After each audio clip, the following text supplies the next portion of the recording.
जिस भी इंसान ने जन्म लिया है उसका मरना तय है, लेकिन मृत्यु से क्या है, बहुत भयभीत हो जाते हैं, बहुत डर जाते हैं। क्यों? क्योंकि वो अपने होश पूर्वक अपने शरीर को नहीं त्यागते हैं।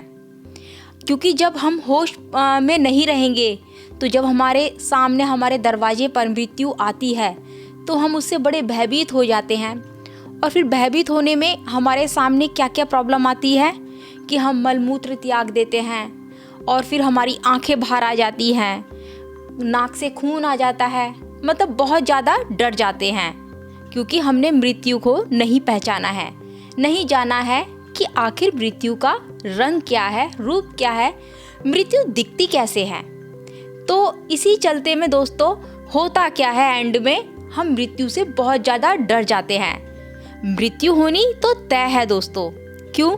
क्योंकि चाहे कोई कितना भी बड़ा अमीर क्यों ना हो, कितना भी बड़ा रईस क्यों ना हो, उसकी भी मृत्यु होनी है।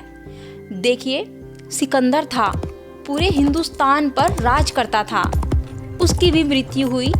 फिर अंत में वो एक सबको मैसेज देकर गया था कि ये दौलत भी मेरे किसी काम की नहीं, ना मेरा शरीर खरीद सकती है, ना मेरी उम्र खरीद सकती है। और अपने हाथों को इस तरीके से खोल के गया था कि ये मृत्यु मेरे हाथों में भी नहीं है। तो ये मैसेज हमको भी यही सिखाता है कि हमें इस दौलत के पीछे ज़्यादा भागने से अच्छा है कि हम उसको समझें, उसको जानें जिसके लिए हम इस दुनिया में आए हैं।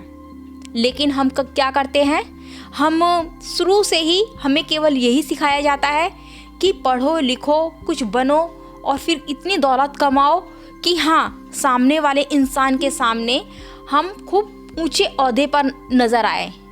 तो ऐसे करने में आप सफल तो हो जाते हो, लेकिन सही मायने में जिस उद्देश्य के लिए तुम इस धरती पर आए हो वो उद्देश्य तुम्हारा पूर्ण नहीं होता है। वो मतलब कहने का मतलब है कि तुमने इस जीवन को ऐसे ही दौलत समेटने में गंवा दिया। तो ऐसा नहीं करना है। आप अपनी ज़िंदगी में जो भी कुछ करते हो करो, मैं उसके बिल्कुल भी खिलाफ नहीं हूँ, ज़रूरत है, लेकिन उसके अंदर से थोड़ा सा समय निकालो अपने लिए। इस मतलब जो अंत समय में जो मृत्यु होती है, उस मृत्यु होने से पहले ही तुम्हें उस मृत्यु को जानना है कि उसका रंग क्या है, रूप क्या है, वो कैसी दिखती है, कैसी लगती है। जब हमारा शरीर मतलब हम इस शरीर को छोड़ते हैं तब कैसी फीलिंग होती है हमें, तो ये चीज़ें हमें जाननी है। जब हम जान लेते हैं दोस्तों तो पता है एंड में क्या होता है, तो हम उस मृत्यु का बाहें फैलाकर मतलब स्वागत करते हैं। हमें डर नहीं लगता है। क्यों?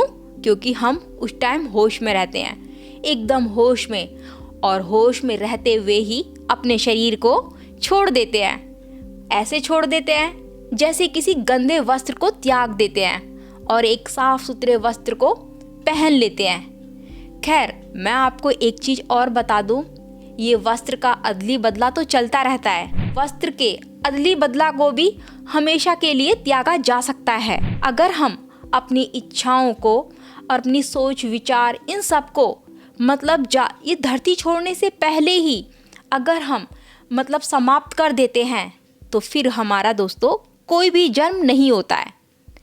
अब दोस्तों बात आती है कि इस मृत्यु को देखा कैसे जाए। वो ऐसे दोस्तों कि आप अपने इस शरीर से आउट होकर जीते जी, अब देखो मैं इस शरीर से जीते जी आउट होने के लिए कह रही हूँ। कैसे? मेडिटेशन। अब मेडिटेशन क्या है?